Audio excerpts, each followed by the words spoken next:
Hemos invitado a dos queridos periodistas, a Manu Jove y a Juan Luis González, que tienen, entre muchas virtudes, una que es que cubrieron a Milei desde el comienzo, o sea, conocen los arranques de La Libertad Avanza, así que vamos a tener un diálogo seguramente muy informado y muy interesante sobre quién es Cerimedo, qué hacía, qué hace, qué piensan del quilombo de Bolivia. Arranque el de ustedes que quiera. Buenas, gracias por la invitación. Pensaba en estos días de la primera vez que conocí a Cerimedo, octubre de 2022. En aquel momento él había traído a Eduardo Bolsonaro a Argentina, que fue la primera reunión de Milei con un personaje de ese pedigrí internacional. En ese momento Milei era diputado y lo empiezo a seguir a Cerimedo. Me da una nota, me lleva a La Derecha Diario, y fue la primera y única vez que yo vi una granja de trolls en mi vida. Al día de hoy sigue siendo la única vez que Cerimedo, y esto te habla un poco del personaje, lo exponía como algo de lo cual sentirse orgulloso. O sea, ya un periodista le hacía el tour por su granja de trolls. Tengo la PC, acá Twitter, acá Instagram, acá tenía todos los trolls. Un tipo muy escamoso. Cuando contabas la historia de Cerimedo, pensaba que ya en aquel momento él sacaba pecho que en Chile, donde él también hace una campaña, lo habían querido matar. Por eso acá andaba con un auto blindado, decía él, y en Chile lo habían baleado. Bueno, un tipo siempre muy oscuro. Siempre, recién charlamos con Manu, siempre me dio la sensación de que se vendía más de lo que era. Siempre medio medio vende humo. De hecho, lo de Bolivia me pasaba que a mí me venían contando, che, Cerimedo es un tipo que tiene mucho poder en Bolivia, y yo decía, otra vez este tipo que está vendiendo, que tiene algo que no tiene. Bueno, efectivamente lo tenían. Ahora que es ver cómo va el caso, pero bueno, habla mucho de lo que fue el nacimiento de aquella Libertad Avanza, que era todo un caos fenomenal, como dice Lucich, un remisero estafador que de repente termina en el germen del partido que llega al poder. Manu. Sí, un poco igual que con Juan en esos inicios. 2022 fue cuando él aparece formalmente, si se quiere, en el ecosistema de la derecha. Todavía no era alguien del mundo libertario. De hecho, trabajó con Patricia Bullrich. De los primeros que trabajó en primera plana fue una Patricia Bullrich que quería ser candidata, todavía no lo era. Estuvo un tiempo ahí ofreciendo ese servicio digital. Y también se acerca a La Libertad Avanza a partir de ese encuentro que organiza ahí en la sede de La Derecha Diario, donde tiene también su empresa sobre la avenida Madero, una empresa de seguridad que se llama Numen. Se acercó mucho a través de la seguridad, no solamente a través del mundo digital, a Libertad Avanza. En prácticamente todo el 2023, Karina Milei se movía en camionetas blindadas que le ofrecía Fernando Cerimedo. En el paso o el periodo entre las elecciones generales y el balotaje, y sobre todo entre el o sea, la temporada de transición después del balotaje y hasta la asunción, no solamente ya Milei, que tenía custodia por ser presidente electo, pero todos los que iban a ser ministros, o muchos los que iban a ser ministros. Recuerdo que Guillermo Franco se movía en custodias que le ofrecía Fernando Cerimedo por esa empresa de seguridad que tenía, mientras en simultáneo desarrollaba esa pata más vinculada al mundo de las redes. Siempre también uno identificaba esto que dice Juan, alguien que se sobrevendía todo el tiempo, que dudabas cuando él te contaba la influencia que había tenido en la campaña del no al referéndum de la reforma constitucional en Chile, o que tanta cercanía real tenía a Bolsonaro. Después lo veía que traía a Bolsonaro a hijo al argentino, o sea que algo real era de todo eso, pero un poco funcionaba en alguien que a simple vista te parecía un poco un chanta. Otro poco cuando ves el recorrido y ves a alguien de remisero acusado de estafador. Guita tenía granja de troll, La Derecha Diario, las camionetas blindadas. Sí, claro. El aparato de seguridad tenía algo. El vínculo con La Derecha Diario se genera a través de Juan Pablo Carreira, pero también era una situación en la que no tenía una injerencia en la línea editorial de La Derecha Diario. Él utilizaba la marca La Derecha Diario para venderse también, mientras Juan Pablo Carreira era el que manejaba el medio en sí mismo, que había empezado un poco como... La compra, de hecho, La Derecha Diario. Claro, él compra La Derecha Diario cuando ya existía informalmente. De hecho, el programa que hoy sale en Carajo, La Misa de Dan, en algún momento no tenía lugar donde salir y empieza a salir en Madero Radio. Madero Radio era parte del grupo Madero, que era ahí se desprendía La Derecha Diario, de ahí se desprendía una empresa de publicidad también que se llama Numen. Todo era ese entramado de... Ese último creo que es un capítulo central, porque en aquel momento, de hecho, si no me confundo, La Misa arranca en el 21 ya en Madero Radio, y en aquel momento era muy importante porque les dio a todos estos pibes que hoy son centrales en el gobierno, ¿no? El Gordodán, Romo, Juan Pablo Carreira y alguno más me estoy olvidando, un lugar de sociabilización, y además les pagaba. O sea, hoy no puede parecer un detalle menor, pues están en el gobierno de deben cobrar bien, pero en aquel momento de 21, que eran pibes, debían tener 23, 24 años, ese conchavo que tenían en Madero Radio era muy central, de hecho, les abría todos estos pibes. ¿Cuál era la financiación del tipo? Formalmente la explicación era que, por un lado, su empresa de seguridad y por otro lado, su contratación como. Este era su relato, ¿no? Su contratación como consultor para campañas internacionales. Y nacionales, ¿no? Me acuerdo en qué momento sacaba pecho, laburaba para Espinosa. Él ya había trabajado para Bolsonaro. Eso Claro. es posterior al Claro. trabajo en Bolsonaro. Claro. ¿Y cómo llega Bolsonaro? No tiene idea. No, él llega a Bolsonaro porque comparten, o esto es lo que él cuenta, comparte con Eduardo Bolsonaro no sé si decirle curso, la verdad que no sé la categoría real, pero comparte a una especie de formación política de Durán Barba con Eduardo Bolsonaro. Mira, ¿preguntas? Esta es la suya. Bueno, Eso es lo. sigo preguntando yo. Y sí, eso es lo que él dice. También decía que laburaba en la Casa Blanca, que había laburado en la Casa Blanca en otra administración, no me acuerdo, la de A ver, Obama, si no me acuerdo. tengo varias preguntas. La primera, Juan Pablo Carreira, ¿sigue siendo socio? Porque ayer contaba Paz que aparentemente él se desvincula de la Derecha Diario en marzo. O sea, Javier Negre, el otro personaje vidrioso de esta historia, cae desde España y empieza a comprar la Derecha Diario y se queda con toda la Derecha Diario. Pero él seguiría siendo socio en otra empresa, por ahí en Numen o en alguna de esas, con Juan Pablo Carreira. ¿Qué saben de eso?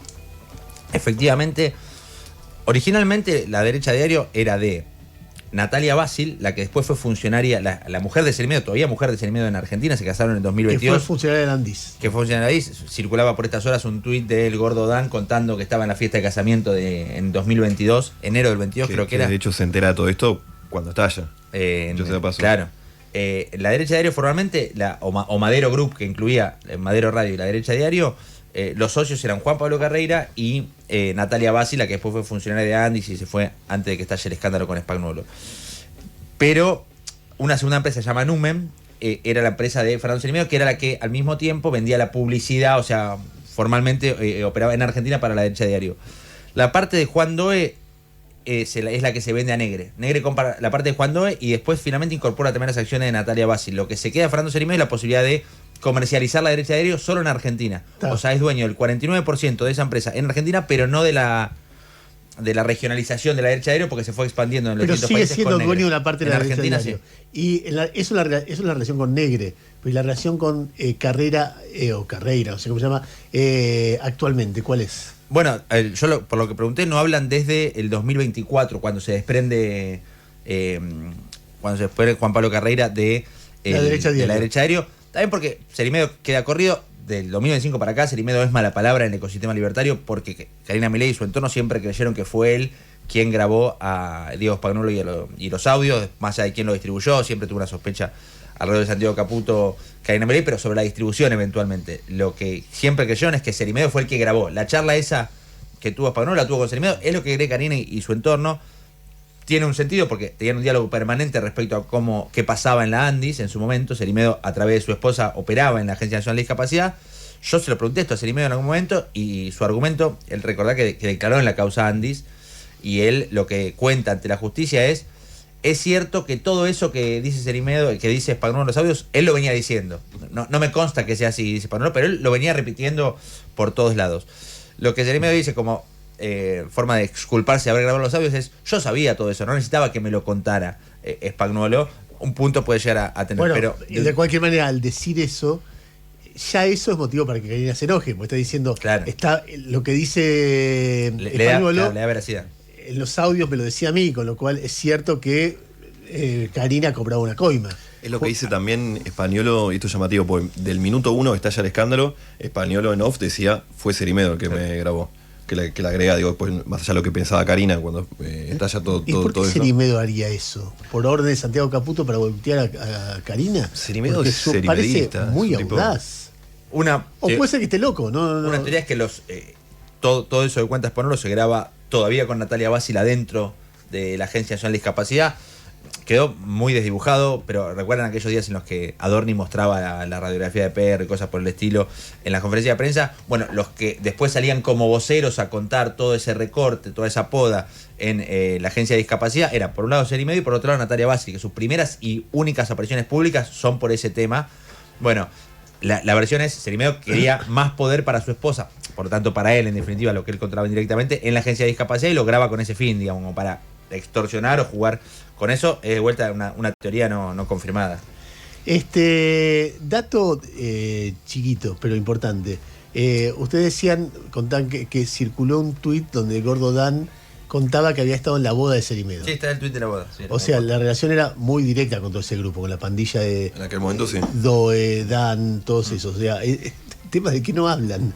Están, pero totalmente silenciados. Y decían que la mujer de Cerimedo se entera de todo este quilombo con la mina de Bolivia cuando estalla. O sea, un amigo de la mujer decía que se queda allá en Cana, pues si vuelve acá va a tener otro quilombo mucho más serio con Basil. Claro que se entera de no solo de toda la cuestión política, sino de este supuesto amorío. O sea, pero ella estaba embarazada de él. No, la de Bolivia. Claro. La chica, la de Bolivia que la balearon. Eso es lo que dice. ¿Está embarazada de Cerimedo? Claro, eso es lo que dice ella. ¿Él Mira, tiene hijos acá? ¿Cómo? ¿Él tiene hijos acá Tiene con la...? Da la impresión, hay un indicio de que sí, porque ella dice, estoy embarazada de él, la abogada de él dice, no puede estar embarazada porque no tuvieron relaciones sexuales no sé cuánto, y sale en el análisis médico de ella después del atentado, que evidentemente que efectivamente está embarazada, pero no se sabe. No hay forma de saber claro, si es de él todavía o no pueden saber si es de él. Con esta gente, un poco lo que pasa con esta gente, Cerimedo y Negre, por citar dos ejemplos muy concretos, a partir de lo que decía Juan al principio, que es algo clave para entender los personajes también, esa sobreventa permanente del alcance y el poder que tienen, por supuesto que termina siendo confusa en algún momento. Te pongo un ejemplo muy puntual. Milei va a participar del Hispanic Forum en octubre, en un par de meses, que se organiza en Washington. ¿Qué es el Hispanic Forum? Básicamente es un evento que se hizo por primera vez en febrero, se hizo en Mar-a-Lago en aquella oportunidad, en el marco de los operativos de ICE. ¿Se acuerdan cuando Trump había elegido un poco como gran rival a Bad Bunny, que era los latinos contra Trump? Entonces hacen un foro de latinos de derecha bancando a Trump. Como decir, hay latinos que estamos con vos, también lo organiza una especie de agrupación que se llama justamente Latino Wall Street, y en aquel momento decían lo organiza la derecha diario. Y hablé en aquel momento, hasta con Cerimedo y con Negre, chapeando de cómo organizaba un evento en Mar-a-Lago. Y en Miami te decían que nada que ver. Y el acceso que tenía, no, efectivamente había banners de la derecha diario. Cerimedo es premiado, o sea, ese evento que tuvo, fue Keiko Fujimori, fue el empresario argentino Martín Basaki con su esposa, muy amigo de Milei, fue, bueno, el propio Negre, estuvo Ronaldinho, fue Cerimedo, cuentan que llegó y que se fue desde Bolivia con la primera dama de Bolivia, o sea que algún nivel de acceso tenía Bolivia efectivamente, pero en aquel momento decían, el evento que organiza la derecha diario, te lo contaban ellos chapeando. Ahora, en medio del escándalo, preguntás y te dicen, no, la derecha diario... Era un sponsor. Solamente sponsorió, pero ¿cómo sponsorean? ¿No hay un acuerdo económico? No, casi que te dicen, no lo promocioné, lo difundí, el evento a esta altura. O sea, hay una cuestión de, bueno, no sabes cuánto es real y cuánto era real entonces y cuánto es real ahora de la influencia que tienen. Efectivamente, Cerimedo fue premiado como consultor político del año. El premio se lo entrega Eduardo Bolsonaro, con quien tiene una amistad, eso está claro, en la residencia de Trump. Trump no estaba, les habilitó la residencia, pero hay que conseguir que te habilite la residencia de Donald Trump. O sea, hay un lugar donde la influencia existe genuinamente. Me preguntaba esto, digamos, porque lo que pensaba era, más allá de los vínculos acá, digo, ¿cuál es el canal, cuál es el vínculo internacional? Porque el tipo tiene... es mucho, ¿eh? Digamos, está bien, alguien le habilita, pero ¿cómo llega una persona así a estar habilitado con el poder de Brasil, el poder de Estados Unidos, el poder de Bolivia? Digamos, eso es lo que, Honduras, digamos, ¿por dónde? Argentina. ¿Cómo lo Hay logró? algo que Claro, muestra de fondo fue joven, es un pibe relativamente joven. la derecha, esto también pensando en los espacios que están enfrente, tienen muy aceitadas estas redes internacionales, la CEPAC, el Foro Madrid, o sea, no digo que es la internacional de derecha, pero cuando casi. uno se destaca en ese mundo, entra por todos lados.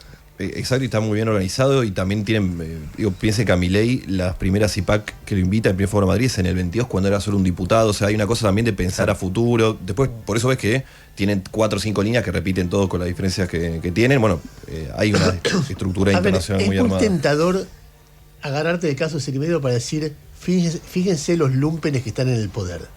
Entonces vos agarrás y decís, bueno, la secretaria general de la presidencia era una repostera, la presidenta de la Comisión de Juicio Político, Lilia Lemoine, bueno, ustedes ven lo que es. Y así vas viendo personajes y personajes y decís, ¿qué onda esto? ¿Es justo decir eso? El gobierno de Milei es muy parecido a Cerimedo, más allá de que los vínculos estén rotos o no, o es una partecita del gobierno de Milei y hay otra que no, o es más que eso. El carácter lumpen de la libertad avanza para mí es parte central del fenómeno, porque son eso y porque parte del éxito electoral está ahí, en que ellos son lo que vos ves, y así lograron identificarse con mucha gente que los votó. También te explica el arrojo que tienen, ¿no? Los hermanos Milei son gente que no tiene nada para perder. Milei hasta hace 5 años vivía con 5 perros encadenados que se defecaban encima y que los vecinos lo querían echar por el olor sucio que tenía. Entonces solo les queda acelerar. Increíble. 5 años después es el presidente. Está Es que bueno cómo ese es, relato. cómo es ese grupo originario de marginales, si querés, después ponerle un poquito del apellido Menem, un poquito del apellido Caputo, un poquito de amigos de grandes empresarios que van a verse beneficiados con el modelo y termina saliendo esto. Pero en el germen original, la marginalidad es central. ¿Ustedes vieron la película de Larry Flint? Claro. Larry Flint es una película sensacional, es de las mejores películas que he visto. Que es la historia de Hustler. Hustler era la revista porno, verdaderamente porno de Estados Unidos. Y la historia es la historia de un tipo que está en un garage con un grupo de amigos, todos muy marginales, que ven Playboy y se aburren porque Playboy no muestra actos sexuales, muestra solamente tetas. Si no muestra vaginas y no muestra actos sexuales. Entonces, hagamos una revista porno como corresponde. Y empieza a hacer un video, un boletín con la plata que tienen, repartiéndolo en los cabarets de la zona del barrio donde estaban. Y más o menos le va bien y no sé cómo consiguen financiamiento y largan una edición a nivel nacional. Y la compra medio mundo. Inmediatamente, como es Estados Unidos, edificios, helicópteros, pero seguían siendo los mismos tipos de siempre, salvo él que era un genio. Salvo Larry Flint. Y cuenta la historia de una historia muy norteamericana. Woody Harrelson es el protagonista. Y la mujer era, la casa de la mujer era, ¿cómo se llama? La viuda del líder de Nirvana. Country Love. Courtney Love, exactamente. Courtney Love. O sea, de ahí empezás por ahí y ves el talento. El tipo, ahí estás viendo Larry Flint, ahí está Woody Harrelson en la transmisión de YouTube, joven. Y era el mismo grupo de gente de garage, de repente con helicópteros, con aviones, con edificios y qué sé yo. Y él que quería más, él quería desafiar la idea de la libertad de prensa, diciendo yo voy a desafiar la libertad de prensa a tal punto que, y jugaba con que lo metieran preso, de hecho lo meten preso, lo balean, o sea, es una historia mítica. Yo siempre me acuerdo un diálogo que tuve con la Nata, porque hay un momento que lo van a buscar y el tipo ya quería la celebridad total. Lo va a buscar la cana y él está en su mansión y con las 4 cadenas de televisión encendidas. Y ve que una llega. Y dice, entréguese, y el tipo no se entrega. Llega la segunda, no se entrega. Cuando llega la cuarta, o sea, tiene el 100% de rating, ahí sale. Y el gordo me decía, eso es lo que quiero yo, 100% de rating. ¿Entendés? A ver, última... Te vuelvo, perdón, el carácter lumpen. Fíjate, la que marca la línea hoy es Lidia Lemoine, lo que habla también de cómo está el gobierno hoy, cómo está el presidente hoy, pero ella es la que arranca ayer a decir esto de poner un manto sospecha de cómo fue el atentado, si es que hubo efectivamente o no, y hoy lo ves que a Milei lo retuitea, que no es la primera vez que vemos a Milei siguiendo la línea que te marca Lidia Lemoine, que parece la ideóloga de Milei a esta altura. A ver, estamos un poco corrido de tiempo, pero quiero hacer la última pregunta. De lo que ven que pasó en Bolivia, porque más allá de quién sea uno, quién sea el otro, ¿hasta dónde, qué creen que pasó? ¿O qué preguntas se hacen? ¿Qué mirada tienen? A ver, preguntas un montón y está claro que hay muchas cosas que no terminamos de entender, de saber, de conocer a los personajes. Esta mujer, la víctima del atentado, tiene todo un prontuario, si querés, de saltos de la política que te habla de ella también. Yo creo que ayer salió por primera vez, tardaron 48 horas formalmente, salieron algunos medios de comunicación acá, el ministro de gobierno, el ministro de la presidencia, sería como el secretario general de Rodrigo Paz, a tratar de despegarse, a desmentir que Cerimedo tuviera un despacho, que es lo que te cuentan todos, que Cerimedo tuviera un despacho en la casa de gobierno allá. Yo creo que Cerimedo fue a Bolivia a intentar replicar lo que acá hizo Santiago Caputo, lo del asesor fantasma, el asesor sin cargo, todoterreno, todopoderoso, para meterse en el área de inteligencia, para meterse en el área de las fuerzas de seguridad. Creo que fue a replicar ese modelo y ese esquema, evidentemente con otra pericia, con otra suerte, porque le explotó al par de meses, pero hablé algo con Cerimedo, creo que en los últimos diálogos. Recordás en aquellos días en los que estalla en Bolivia por las cuestiones de desabastecimiento, por los reclamos de los ponchos rojos y demás, en La Paz sobre todo, y Cerimedo te hablaba como si fuese el que tomaba las decisiones en Bolivia. Ahí de vuelta se mezcla cuánto le creo a alguien que siempre se sobrevendió y cuánto hay de real. Pero algo de real Pero algo de real había, efectivamente. Juan. Sí, a mí la gran duda que me queda es esa, que es como un tipo como Cerimeo llegó efectivamente a ser el asesor en las sombras de un presidente boliviano. Esa es la gran duda. Nos queda para otra charla, pero mi gran tema de preocupación estos días es quién gobierna Argentina y el estado de Milei, el estado de salud de Milei, el estado de salud mental de Milei, que está encerrado en Olivos. Podemos charlar hoy, Karina Milei, fin. ¿Qué? No, digo, lo podemos charlar hoy. ¿Quién gobierna? Karina, fin. Sí, o sea que siempre estuvo, pero es muy impresionante. Uno pensaban de la Rúa, me acuerdo de la etapa de noticias Basta de Siesta. Pero, ¿ustedes tienen información concreta de que Milei está en un momento muy delicado de salud en términos de equilibrio personal? Con lo que yo sé es que está muy mal con la espalda, que de hecho por eso está tomando un medicamento, por eso se lo vio como se lo vio el otro día, tanto que estaba medio duro con la espalda, como un poco hinchado, no sé si tendrá que ver con la medicación, pero viene por ahí, que está durmiendo muy poco, que recibe muy poca gente en Olivos, que tiene muy poco diálogo con los ministros, que los ministros no quieren ir a ver porque está muy irascible, muy enojado, muy repetitivo con los temas, que acumula frustraciones con el rumbo del gobierno en los últimos meses, que lo impactó la Adorni. Sí, hay bastante letra de un momento complejo de Milei. Me quedo con los hechos y lo que sabemos. En estos 10 días en los que no tuvimos noticia de Milei, no hubo agenda oficial. Lo único que supimos fue que cenó con un economista y estuvieron celebrándolo que cenó con un economista, que es algo que debería ser relativamente normal de parte con de Galliani. Con Sebastián Galliani. Y entre aquellas cosas supimos que habló un poco de ópera y que lo vio bien al presidente, y eso era una noticia. O sea que incluso el ecosistema digital lo está levantando como ven que está bien el presidente. Ahí hay algo muy extraño. Lo que también sé es que está rodeado sobre todo con oscilaciones en cuánto tiempo pasa, sobre todo por Lilia Lemoine y Santiago Oría. Ese es hoy el núcleo duro que rodea al presidente de la nación. Y te sumo una cortísima, está por sacar un libro teológico que si lo cuenta cualquiera de acá yo le diría, bueno, anda a terapia. La moral con con política de Estado. Que presentó el epílogo, es un epílogo teológico donde él dice que comprueba Vincular cómo a Dios con el inventó. capitalismo. No, que Dios literalmente inventó el capitalismo, que la ideología de Dios es el liberalismo, que los que están enfrente son satánicos, todo eso es textual, que el libro lo eligió, no es que lo que Bueno, lo se hizo. puede tomar una licencia médica también y que suba a Villarruel. A mí lo que me sorprende de eso Villarruel, es Karina. que en todas las imágenes que vemos incluso, viste que siempre está Karina al lado, Karina adelante, No, Karina está que lo muy- lleva. Y lo que digo es, yo repasando los gobiernos tradicionales, nunca un secretario de la presidencia tiene ese lugar al lado del presidente tan notorio, Pero, digamos. mira, Yami, voy a dar dos anécdotas puntuales respecto a la relación, porque por supuesto nosotros siempre conocemos, es una relación entre hermanos Sí, de obvio. una simbiosis absoluta y de mucha confianza, y vemos todas las veces que Javier Milei la elogia y se deshace en elogios con su hermana. Pero puede estar en una oficina Pero al mismo tiempo, trabajando. te pongo ejemplo concreto. Sé de primera mano de gente que estaba cenando con el presidente de la Nación mano a mano en la Quinta de Olivos, llega la hermana, lo reta de punta a punta. El ejemplo que me dieron es, ¿viste cuando eras chiquito y la mamá de tu amigo reta a tu amigo en tu cara y vos tenés esa incomodidad que no sabes dónde meterte? Bueno, la hermana lo reta así de punta a punta. Milei agacha la cabeza, termina de retarlo, se va y sigue comiendo como si no hubiese pasado esa cena. El presidente de la Nación, otra, en momentos en los que, viste que Karina Milei ocasionalmente elige blancos dentro del propio ecosistema libertario. Hoy Santiago Caputo, ayer fue Ramiro Marra, etcétera. Bueno, alguna vez con alguien con el que ella estaba peleada y no quería que Milei hablara, se enteró que su hermano hablaba y le dejó de hablar durante casi un mes. A Milei. A Milei, ya siendo presidente de la Nación, Milei. Que entiendo La toxihermana. que es esa hoy un poco la situación hoy. Que No hay se algún hablan ruido hoy. ahí entre Karina y Javier. Mamita. 11 y 11 minutos, señores y señores. Manu Jove, Juan Luis González, muy buenos periodistas. Para mí es realmente un placer. Además, es que gente muy agradable, además. Gracias por haber venido, Gracias, chicos. gracias.